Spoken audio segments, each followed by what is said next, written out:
Сын гармониста-виртуоза еще в раннем детстве определился с выбором профессии, хотя, по словам дочери, он не считал сочинение музыкой работой. Это было делом всей жизни, которое он любил безмерно и всецело отдавался ему. Природный дар Саид Димаев развил и отточил, уже обучаясь в Гнесинке.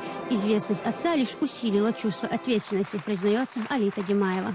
Он продолжал дело своего отца и продолжал это дело достойно, посвятил этому всю свою жизнь, все свои силы, все свои эмоции, все свои жизненные силы он отдал этому своему делу.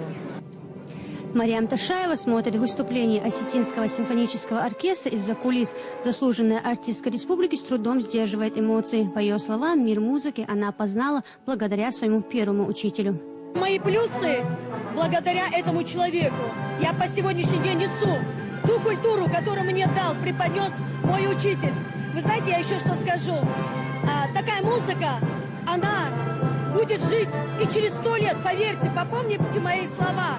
Песни приходят, уходят, но классическая музыка, она вечная, это передается. Ведь Моцарт не сегодня родился, Бетховен не сегодня родился, а у нас есть свои Шопены, свои Бетховены, свои Моцарты, Штраусы, свои у нас великолепные, Умар Бексултанов, Саид Димаев, Аднан Шахбулатов. Мы можем только гордиться этими людьми.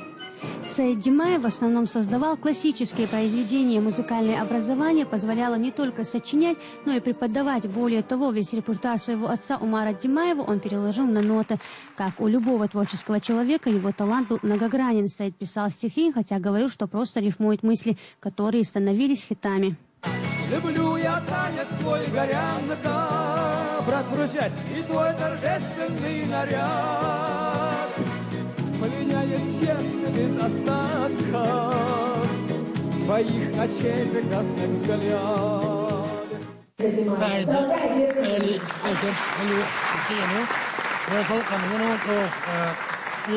Слово предоставляется народному поэту и публицисту.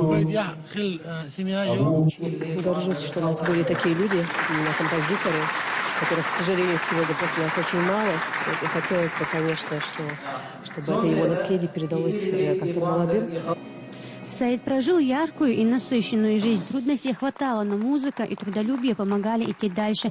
Было у него еще одно желание – возродить чеченский симфонический оркестр. Но до воплощения этой мечты он не дожил. Симфонический оркестр, самогря, шир, искусство, море, дохватил. Сахир спеха.